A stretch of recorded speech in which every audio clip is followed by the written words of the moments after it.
j'aimerais vous inviter à tourner dans la première épître de Pierre. La première épître de Pierre au chapitre 1. Donc, 1 Pierre, chapitre 1. Pierre, ce disciple original du Seigneur Jésus et ce bien-aimé apôtre de l'Église de Dieu, introduit, vous allez voir, cette lettre-là à des gens qu'il a envoyés, des chrétiens qui étaient dispersés à travers l'Empire à cause de leur foi. Des chrétiens qui ne pouvaient pas rester dans leur patrie, des gens qui ont été chassés parce qu'ils croyaient en Jésus-Christ. Mais dans cette épître-là, Pierre leur écrit, comprenant qu'ils avaient besoin de certitude.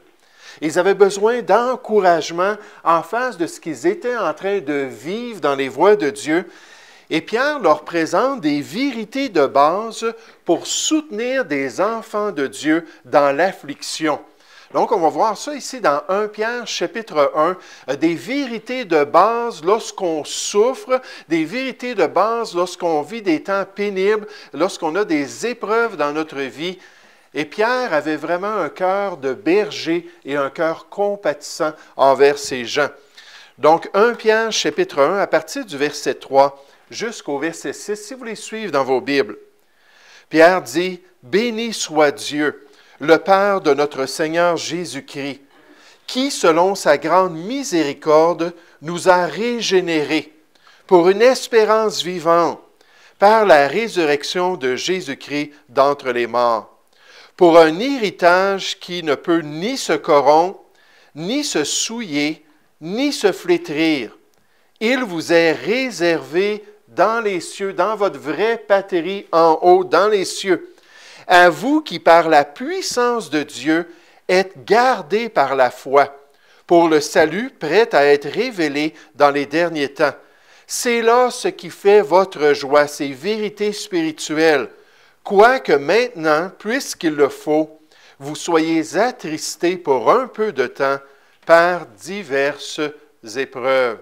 Nécessairement, ces chrétiens-là qui avaient été persécutés et chassés de leur patrie, il dit, pour un peu de temps, Dieu permet cela, mais voici des vérités importantes pour vous. Le titre de mon message ce matin, c'est des vérités réconfortantes. Des vérités réconfortantes. Il y a toutes sortes de vérités dans la parole de Dieu. Dans les Écritures, on va trouver des doctrines, des enseignements particuliers. Dans les Écritures, on va voir des faits historiques, des exemples, des exhortations, des réprimandes, mais des fois, pour le chrétien, ce qu'il a vraiment besoin, c'est des vérités réconfortantes. Le grand missionnaire Adoniram Judson, qui a été missionnaire en Birmanie, qui a souffert pendant près de 40 ans toutes sortes d'injustices. Il a été emprisonné, il a été torturé, son épouse est décédée, il a eu de la maladie, il a vécu toutes sortes de rejets dans la société, de rejets même auprès de ceux qui se disaient chrétiens. Ça a pris 12 ans d'efforts avant qu'un premier Birman vienne au Seigneur. J'aimerais vous dire, si on pense à un missionnaire qui a eu ça très difficile, ça a été lui. Puis vers la fin de sa vie, il a dit, « Je remercie mon Dieu pour les rivières de joie sans fin qu'il nous promet dans la gloire, mais aussi pour les manifestations de son réconfort dans les problèmes d'ici-bas. » Puis des fois, en tant que chrétien, on a besoin de vérités réconfortantes. Des fois, on a besoin d'être consolé. Des fois, on a besoin d'un baume qui vient sur notre âme à cause des circonstances qu'on est en train d'expérimenter. Pierre, en tant que bon berger, avait compris ça. Poussé par l'Esprit de Dieu, il parle de 3 grandes vérités qui pouvaient réconforter ces chrétiens. Et j'aimerais les voir avec vous ce matin. Et j'aimerais que l'Esprit de Dieu puisse utiliser sa parole selon sa volonté. Qu'il puisse venir dans les besoins de notre cœur, qu'il puisse venir poser sa main et qu'il puisse nous affirmer et qu'on puisse débuter cette semaine avec des cœurs consolés dans les voies de Dieu. Mais juste avant, on va lui demander de le faire dans notre propre vie et dans notre cœur. Prions ensemble, s'il vous plaît. Ô Seigneur Dieu, on veut te louer, on veut te remercier pour ta parole, Seigneur. On veut exalter ton nom, Seigneur, parce que toi, tu connais nos besoins. Seigneur, toi, tu as entendu la prière de tes enfants cette semaine qui ont demandé que le ministère de la parole ce matin puisse combler leurs besoins, puisse vraiment les fortifier dans tes voies, puisse les édifier dans leur marche chrétienne. Et Seigneur, tu m'as guidé vers ce passage de la première épître de Pierre. Et Seigneur, on sait que ces deux épîtres, la première et la deuxième épître de Pierre, avaient vraiment comme objectif d'adresser des questions douloureuses, de regarder pourquoi est-ce que le chrétien vit des injustices, pourquoi est-ce qu'il y a des souffrances une fois qu'on est sauvé, et pour pouvoir nous établir dans les vérités qui vont nous réconforter et nous consoler. Toi qui connais les cœurs de chacun, toi qui vois ce qu'il y a dans notre homme intérieur, toi qui peux étendre ta main et, Seigneur, accomplir un ministère profondément, Seigneur, par ta sonde, elle qui juge les pensées et les sentiments de nos cœurs. Je te prie ce matin que tu puisses utiliser ce temps. Je te prie ce matin que tu puisses me guider. Et je te prie ce matin que Jésus puisse être exalté. Notre grand libérateur qui est venu pour nous. Et Seigneur, bénis ce temps, nous te prions, au nom du Seigneur Jésus. Amen. Mais Pierre, alors qu'il est guidé par l'Esprit de Dieu, alors qu'il considère ces gens-là qui ont dû se sauver pour leur vie, ces gens-là qui sont dispersés, on voit au verset 1, à travers l'Empire, à la lumière de cela, il parle de vérités très importantes pour l'enfant de Dieu, des vérités qu'il faut retenir et surtout d'un réconfort. Par exemple, le réconfort de la nouvelle naissance. Le réconfort de la nouvelle naissance, le réconfort de savoir que nous sommes nés de nouveau par la grâce de Dieu, nous sommes nés d'en haut par le salut en Jésus-Christ. Nous sommes maintenant membres des cieux, du royaume des cieux. Nous participons à cette nature divine-là et frères et sœurs, peu importe ce que le monde pense des chrétiens, peu importe son rejet du témoignage de l'enfant de Dieu, la réalité est, selon les promesses des Écritures, que maintenant, le chrétien est un membre en bonne et due forme de la famille de Dieu. Parce que nous avons expérimenté cette nouvelle naissance-là, parce que nous avons reçu cette vie-là qui vient de Dieu même. Pas selon la volonté de la chair, la Bible nous dit dans Jean 1,12, pas selon la volonté de l'homme, pas selon le sang, notre héritage familial, mais qui vient de Dieu même. Une nouvelle vie qui nous est garantie, qui est certaine en Jésus-Christ. Au verset 3, il dit « Béni soit Dieu ». Béni soit Dieu, le Père de notre Seigneur Jésus-Christ, qui, selon sa grande miséricorde, nous a régénérés pour une espérance vivante par la résurrection de Jésus-Christ d'entre les morts. Il dit, il nous a régénérés. Il nous a fait naître de nouveau. Là, ici, il présente un fait historique. Il présente une réalité réglée et incontestable. Si on a cru en Jésus-Christ, si on s'est tourné vers lui, la Bible nous dit que nous sommes nés de nouveau. Nous sommes citoyens d'en haut. Nous avons maintenant une nature incorruptible qui va pouvoir rentrer au ciel un jour, puis être pour toujours, pour toute l'éternité, dans la plénitude de la vie éternelle, être dans la présence de Dieu. Jésus avait dit à Nicodème, ce chef religieux, « Ne t'étonne pas que je t'ai dit, il faut que vous naissiez de nouveau. » Et frères et sœurs, le jour où on a reçu Christ dans notre vie, le jour où on s'est confié dans la croix du Calvaire, le jour où on a avoué notre besoin du salut, le jour où on s'est repenti de nos péchés, j'aimerais vous dire, c'est devenu un fait, nous sommes nés de nouveau. Nous sommes régénérés, nous sommes en route pour le ciel. Personne ne peut nous enlever cela. Pensez à ces gens-là. Ils avaient été accusés, ils avaient été reconnus coupables, on les avait persécutés, ils avaient peut-être perdu leur commerce, ils avaient perdu leur propriété, peut-être certains ont perdu leur liberté, puis ils ont été enchaînés, mais pour la plupart, on les a chassés de la région à travers l'Empire. Au niveau humain, puis au niveau de cette temps, j'aimerais vous dire, ils n'avaient plus grand-chose. Mais Pierre dit, n'oubliez pas que vous êtes citoyens des cieux. N'oubliez pas que vous êtes nés de nouveau. Puis le monde et le malin ne peuvent rien contre votre salut. Les autorités et les dominations de ce monde de ténèbres sont impuissants envers notre régénération. Elles peuvent peut-être nous enlever bien des choses sur cette terre, mais il y a une chose qui est certaine, c'est qu'on est enfant de Dieu et on va toujours être enfant de Dieu pour l'éternité. Dieu nous a dit, vous êtes régénérés. Dans 1 Jean chapitre 3, on nous dit, voyez quel amour. Le Père nous a témoigné pour que nous soyons appelés enfants de Dieu. Et selon Dieu et selon la parole de Dieu, ce sont seulement les chrétiens. Je suis désolé, l'être humain n'est pas un enfant de Dieu par création. Il est une créature de Dieu. Il faut devenir enfant de Dieu. Il faut faire ce choix-là de rentrer dans la maisonnée de Dieu par Jésus-Christ. Galates 3, verset 26, on nous dit, c'est seulement par Christ et par la foi en Christ que nous devenons enfants de Dieu. Et la Bible me dit, voyez quel amour, Jésus sur la croix du Calvaire. Le Père nous a témoigné pour que nous soyons appelés enfants de Dieu et nous le sommes.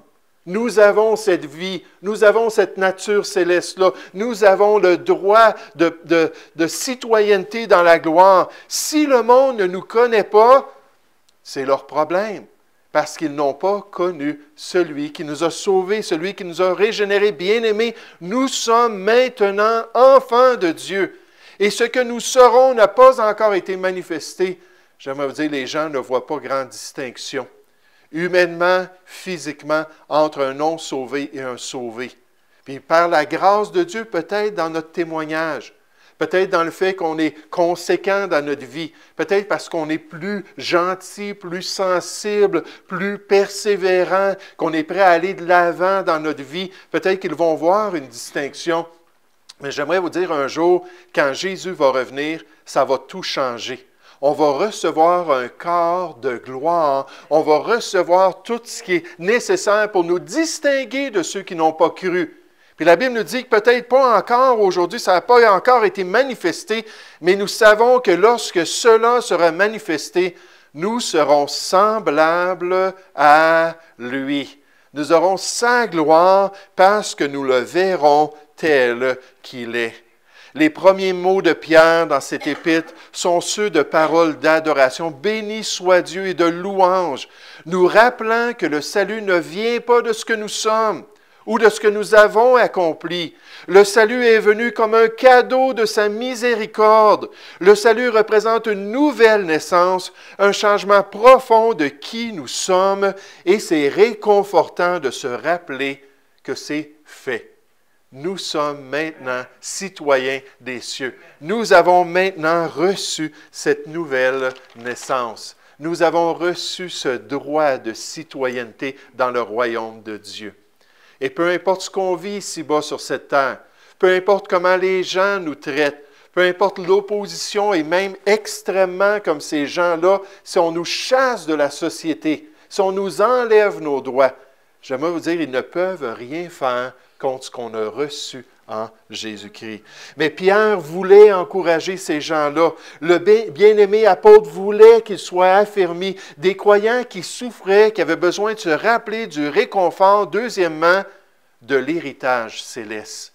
Le réconfort de l'héritage. Ce qu'ils avaient perdu ici-bas n'était pas la réalité au ciel. La privation de leurs biens, de leur liberté, même de leur vie, n'était en aucun cas une représentation de leur statut céleste, bien au contraire. Paul, qui a tellement souffert, a dit, « C'est pourquoi nous ne perdons pas courage. » C'est son témoignage personnel, après des années de souffrance, après des années de marche pour le Seigneur. Il dit, « Et lors même que notre homme extérieur se détruit, physiquement, il avait des stigmates, des cicatrices du fait qu'il suivait Jésus, notre homme intérieur se renouvelle de jour en jour. » Pourquoi? Qu'est-ce qui t'encourage, Paul? Qu'est-ce qui te fortifie au milieu de tes afflictions? Il a dit, car nos légères afflictions du moment présent ici-bas, sur cette terre, produisent pour nous, au-delà de toute mesure, un poids éternel de gloire. En fait, l'expérience qu'on vit ici-bas est souvent opposé à ce qu'on peut s'attendre dans la gloire. Les gens nous rejettent, les gens pensent qu'on est criminels, qu'on est des malfaiteurs, nous accusent de toutes sortes de choses. Puis on n'est pas bien reçu ici-bas, j'aimerais vous dire, la fanfare va sonner, puis la gloire va se manifester, puis l'acclamation va venir dans la gloire. Souvent, c'est totalement le contraire. C'est pour ça que Pierre dit au verset 3, « Béni soit Dieu, le Père de notre Seigneur Jésus-Christ, qui, selon sa grande miséricorde, nous a régénérés pour une espérance vivante, par la résurrection de Jésus-Christ d'entre les morts. » Ça, c'est le moyen qui nous permet de naître de nouveau. Pour un héritage. Pensez à ces Juifs-là. Pensez à ces gens-là qui avaient été dispersés à travers l'Empire, qui avaient tout perdu à cause de leur témoignage chrétien. Pour un héritage qui peut ni se corrompre, ni se souiller, ni se flétrir, il vous est réservé dans les cieux. Pourquoi est-ce que c'est différent? Pourquoi est-ce que ça devrait nous consoler? Pourquoi est-ce qu'on devrait être encouragé pour cela? J'aimerais vous dire, notre vie ici-bas, là, c'est juste une vapeur. La Bible dit que c'est comme un souffle qui passe, c'est comme un rêve. Puis là, on vit quelques années. Pour les plus robustes, 80 ans, 90 ans, encore plus robustes. Mais j'aimerais vous dire, c'est rien en comparé avec aucune limite de temps. Puis la Bible nous dit là, que ce qu'on vit ici-bas, c'est pénible, ça va être difficile, mais en comparaison avec l'éternité, ce n'est rien. Paul dit, « J'estime que les souffrances du temps présent ne sauraient être comparées à la gloire à venir qui sera révélée pour nous. » C'est même pas proportionnel. Oui, je souffre un peu ici, je vais avoir beaucoup d'acclamations. Oui, on me rejette, je vais avoir beaucoup de réception dans la gloire. Et c'est même pas proportionnel ce que Dieu prépare pour nous. Nos légères afflictions qui produisent un poids de gloire. Frères et sœurs, ne perdez pas courage si les choses vont mal dans cette vie. Frères et sœurs, ne perdez pas courage parce que vous avez des récompenses extraordinaires qui vous attendent dans les cieux. Et si dans cette vie, on expérimente certaines choses, j'aimerais vous dire, quand on va être dans la gloire, toutes ces choses-là, après un instant dans la gloire, on va oublier toutes nos souffrances. Puis on va rentrer dans la plénitude de la gloire de Dieu. Paul dit, nous sommes donc toujours pleins de confiance. Il parle, encore une fois, de ces souffrances. Et nous savons qu'en demeurant dans ce corps, nous demeurons loin du Seigneur, car nous marchons par la foi et non par la vue. Pour l'instant, c'est par la foi. Nous sommes pleins de confiance et nous aimons mieux quitter ce corps. Là, il parle de sa mort, son départ, et demeurer auprès du Seigneur. Mais il dit, entre-temps, il dit, qu'est-ce que je fais? Comment est-ce que j'agis en tant qu'enfant de Dieu? Il dit, c'est pour cela aussi que nous nous efforçons de lui être agréable. Soit que nous demeurions dans ce corps, soit que nous le quittions. Pourquoi? Car nous devons tous comparaître un jour devant le tribunal de Christ. Qu'est-ce que Paul est en train de dire? Il dit, dans le fond, là, cette vie, c'est une vie à consacrer à Dieu. Notre existence est une existence pendant qu'on doit faire des efforts pour accomplir la volonté de Dieu. Des efforts pour progresser, des efforts pour vraiment être une bénédiction pour les gens qui nous entourent, pour glorifier notre Dieu sur cette terre. Mais il dit, une fois qu'on va être dans la gloire, là, ça va être totalement différent. On va rentrer dans toute l'acclamation, puis on va s'apercevoir qu'on n'a pas perdu notre vie, qu'on a investi dans ce qui valait la peine. Je me souviens d'un chrétien à notre église à Boucherville qui, à chaque fois qu'il entendait parler de faire des efforts, à chaque fois qu'il entendait parler de se discipliner personnellement, de progresser, de devenir un meilleur papa chrétien, de devenir un meilleur époux, une meilleure épouse, une meilleure maman, un meilleur célibataire chrétien. N'importe quand qu'il entendait des pasteurs parler, là, vraiment demander à Dieu la grâce, puis aller de l'avant de progrès en progrès, il me disait, « Oh, ça c'est juste la chair. On ne peut pas faire des efforts dans le Seigneur. On ne peut pas par l'Esprit de Dieu progresser comme cela. Si on choisit de changer, si on choisit de mettre des choses de côté, si on choisit de pratiquer de nouvelles choses, on marche dans la chair. » Puis à chaque fois qu'il me disait ça, c'était basé sur des passages tirés hors contexte. Il y a plusieurs passages où la Bible nous invite, comme des athlètes de ce monde. C'est quoi leur but? C'est de gagner la médaille. Finir là, sur le podium à la première position. Puis là, on nous dit que ces athlètes-là sont prêts à payer un prix comme ça, sont prêts à investir leur vie, sont prêts à consacrer des années d'entraînement, puis à suivre les règlements. Puis il dit, dans le fond, nous, pourquoi pas le faire pour rentrer dans la gloire, puis avoir l'acclamation de Dieu, puis être reçu dans la gloire de Dieu. Puis Paul, il dit, c'est pour cela qu'on se donne cœur et âme pour accomplir la volonté de Dieu, pour le glorifier ici-bas. L'héritage que Pierre présente décrit en fait la demeure éternelle du croyant au paradis. Pierre utilise donc une image en 3 mots pour décrire cet héritage. Notre héritage ne peut jamais périr, ne peut jamais se gâter ou se faner. Imaginez ces gens-là, peut-être qu'ils avaient de l'argent, peut-être avant de devenir chrétiens, ils avaient des positions, ils avaient des commerces, ils ont tout perdu ici-bas. Pierre leur dit, écoutez, là, ça ne se passera pas comme ça en haut. Tu peux peut-être t'amasser des choses ici sur cette terre, puis le voleur va venir dérober, puis ensuite les choses vont venir qu'à périr, mais dans la gloire, ce n'est pas le cas. Ces 3 adjectifs verbaux indiquent que l'héritage est épargné par la mort, non souillé par le mal et non altéré par le temps. Notre héritage n'est pas affecté par la mort, le péché et le temps. Cet héritage est gardé ou réservé au ciel pour les croyants. Je ne sais pas pour vous, mais moi, ça fait une grande différence entre me concentrer sur les choses ici-bas puis les choses qu'on va recevoir à cause qu'on a été fidèles dans les voies de Dieu. Puis j'aimerais vous dire, c'est frappant comment est-ce que le Seigneur utilise les circonstances dans notre vie. Puis vous avez tous entendu parler de ce qui est arrivé avec notre fille Jessica. Puis comment elle s'est détournée du Seigneur, comment est-ce qu'elle est partie vivre avec un homme, puis aujourd'hui, là, elle s'est dit heureuse là, dans le péché, puis ainsi de suite. Ça, c'est un poignard pour nous. Dans notre âme, on ne l'a pas élevée pour qu'elle s'en aille dans le monde. On ne l'a pas élevée pour qu'elle vive dans le péché. Puis vous comprenez, vous avez probablement eu des expériences similaires. Puis là, ça nous a attendris en tant que couple.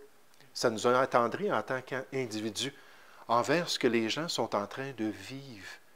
Tous les problèmes relationnels dans la famille qu'on n'avait jamais expérimentés avant, qui viennent se manifester, et toutes sortes d'autres choses que Dieu a permis en même temps.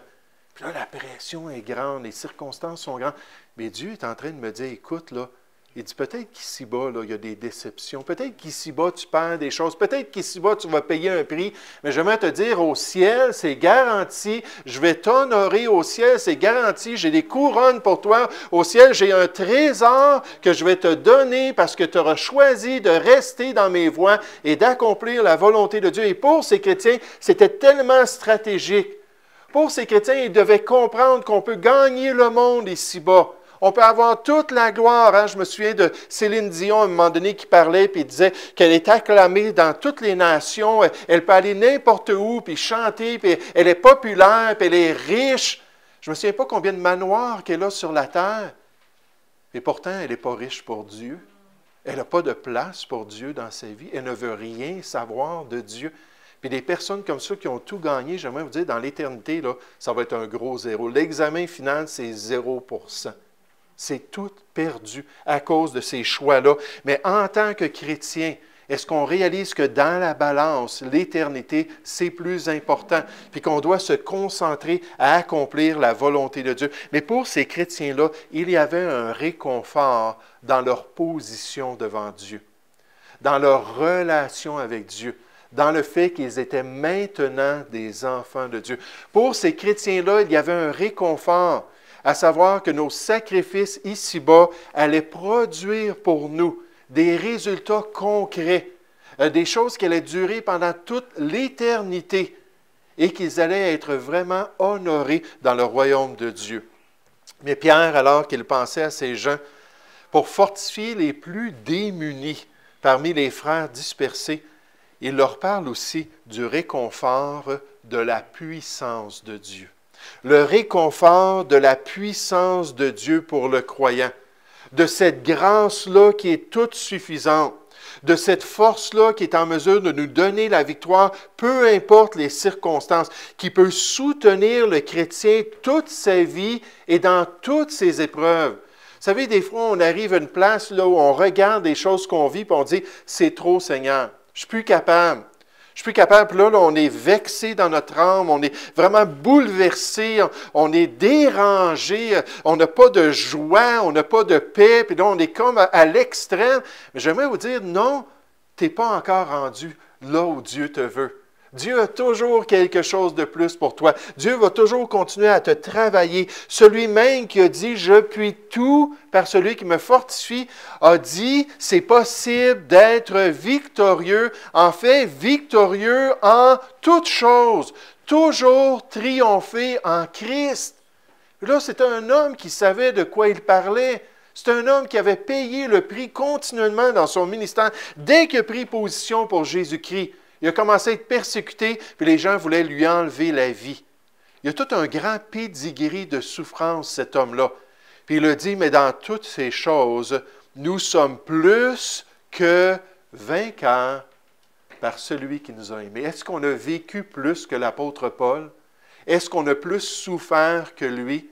Est-ce qu'on a plus été tourmenté par nos circonstances que lui? Certainement que non. Et l'apôtre Paul veut nous encourager. Regardez ce que Pierre dit ici dans notre passage. Verset 3 à nouveau. « Béni soit Dieu, le Père de notre Seigneur Jésus-Christ, qui, selon sa grande miséricorde, nous a régénérés pour une espérance vivante, par la résurrection de Jésus-Christ d'entre les morts, pour un héritage qui ne peut ni se corrompre, ni se souiller, ni se flétrir. Il vous est réservé dans les cieux, mais entre-temps, il dit à vous qui, par la puissance de Dieu, êtes gardés par la foi pour le salut prêt à être révélé dans les derniers temps. » Il dit, cette puissance-là vous conserve dans les voies de Dieu. Cette puissance-là vous garde dans les voies du Seigneur. Tout est disponible pour vous donner la victoire, même quand on a une écharpe douloureuse comme Paul l'avait. Jésus a dit, non, ma grâce te suffit. Puis la puissance de Dieu est donnée à l'enfant de Dieu pour ici-bas. Dans la gloire, on n'en aura plus de tentation. Dans la gloire, on n'en aura plus d'épreuves. Dans la gloire, il n'y en aura plus de tribulation. Mais ici-bas, on en a. Et la Bible nous dit que sa puissance est disponible si on veut bien marcher par la foi. Puis en fait, la Bible nous dit que la victoire qui triomphe de ce monde, qui nous rend victorieux en toutes choses, c'est notre foi. Et Pierre savait fort bien que si ces chrétiens-là marchaient par la foi, si ces enfants de Dieu-là continuaient à se confier en Dieu, qu'ils allaient pouvoir renverser les obstacles, qu'ils allaient pouvoir déraciner les arbres, qu'ils allaient pouvoir jeter une montagne dans l'océan, qu'ils allaient pouvoir se manifester de toutes sortes de manières, exceller dans leur vie et devenir tout ce que Dieu voulait, malgré les difficultés, malgré les problèmes. Récemment, mon épouse et moi, on lisait un témoignage une biographie d'une dame qui s'appelle Darlene Rose. C'est une de deux dames qui a écrit concernant ses expériences pendant la Deuxième Guerre mondiale. Une qui était une Américaine et qui était en Indonésie avec son mari comme missionnaire. Puis nécessairement, les Japonais sont arrivés là-bas, ils ont été arrêtés et envoyés chacun dans des camps de concentration. Puis son mari est décédé. Puis elle a été éprouvée pendant 4 ans, 5 ans de temps dans ce camp de concentration-là. Elle a été amenée dans des salles de torture. Il y a toutes sortes de choses qu'elle a vécues alors qu'elle cherchait à être un témoignage pour Jésus-Christ. Puis l'autre dame, elle habitait en Europe. Elle vivait dans une famille chrétienne, Corrie ten Boom. Puis cette famille chrétienne-là avait vraiment à cœur le peuple de Dieu de l'Ancien Testament, les Juifs. Puis croyaient que le peuple de Dieu est encore précieux. Puis ils ont caché des Juifs dans des faux murs de leur maison pendant les années de la guerre, jusqu'à ce qu'ils se fassent attraper et qu'ils soient envoyés dans un camp de concentration. Le père de Corrie ten Boom est décédé dans ce camp-là, son frère et finalement sa sœur aussi. Et ces deux dames-là, à travers toutes ces années-là, souvent se sentaient démunies. On lit leur biographie et on disait, est-ce que je peux encore vivre quelque chose d'autre? Est-ce que je vais encore avoir plus de malaria? Est-ce que la dysenterie va encore détruire mon corps? Est-ce qu'il y a encore quelqu'un qui va venir pour m'interroger puis ensuite me torturer? Puis toutes les choses qu'elles ont vécues, ces deux dames-là, dans leur faiblesse, ont crié quotidiennement pour avoir la grâce de Dieu. Et effectivement, elles ont survécu.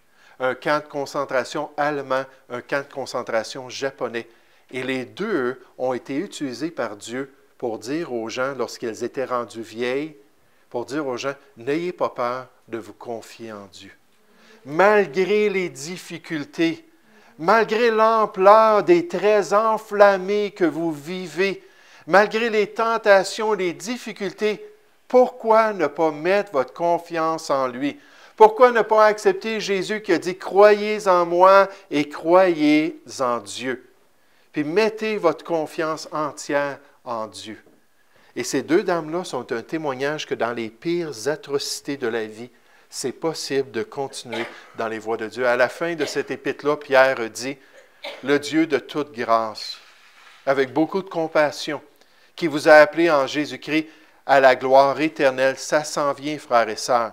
Après que vous aurez souffert un peu de temps, vous perfectionnera vous-même, vous affermira, vous fortifiera, vous rendra inébranlable. » Puis vous savez, ces deux dames-là, leur témoignage, c'est que si elles pouvaient retourner puis vivre ce qu'elles ont vécu dans leur jeunesse en tant que jeunes dames, même dans leur vieillesse, elles auraient confiance que Dieu leur donnerait encore la grâce. Être mis en prison, être interrogé comme un malfaiteur, être traité comme un vaurien, vivre toutes les privations possibles. Ces deux vieilles dames-là ont dit, Dieu est assez puissant pour le faire. Puis elles étaient rendues inébranlables dans les voies de Dieu et pour la gloire de Dieu. Oh, l'encouragement de cette relation-là avec Dieu. Nous sommes maintenant enfants de Dieu. Personne ne peut nous enlever ça. Le scepticisme, la critique, la moquerie, ça ne change pas cette réalité-là. C'est réglé, c'est fait. Nous sommes des enfants de Dieu. Deuxièmement, là, ce réconfort de cet héritage-là qui s'en vient. Je sais qu'il y en a qui ont hâte. Nous, on le dit plus que jamais, mon épouse et moi, Maranatha, viens Seigneur Jésus. On veut juste s'en aller à la maison. On est juste des étrangers, des voyageurs ici-bas. On est dans un monde qui s'en va à la dérive. On est dans une société qui ne croit pas en toi, qui a besoin de la lumière de l'Évangile, qui a besoin de témoins. Mais combien de temps on va avoir ces libertés-là? Viens donc nous chercher, Seigneur, pour qu'on puisse aller dans la gloire. Puis dernièrement, ce rappel-là que sa grâce est toute suffisante. Hey, de se tourner vers lui et de dire, Seigneur, j'ai besoin de ta force. Seigneur, j'ai besoin de ta puissance. Je sais que des fois, messieurs, il y a des hommes qui ont plus de la misère avec ça. Je me souviens d'une femme qui me disait, mon mari, je lui dis, mais il ne veut pas se confier en Dieu. Il ne veut pas s'appuyer sur Dieu. Puis des fois, les hommes, c'est peut-être l'orgueil, l'autosuffisance. Puis on a de la misère à dire, Seigneur, j'ai besoin de toi. J'ai besoin de ta force. J'ai besoin de ta grâce. Et la Bible nous donne ces vérités-là pour nous encourager à continuer. Pour pas qu'on se lasse de faire ce qui est bien. Pour pas qu'on soit intimidé par les pressions autour de nous. Par les gens de notre famille qui ne croient pas comme nous.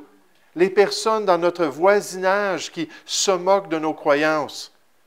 Puis les personnes peut-être même au travail qui nous calomnient sans cesse. Dieu nous dit, aie confiance, appuie-toi sur moi et continue dans mes voies.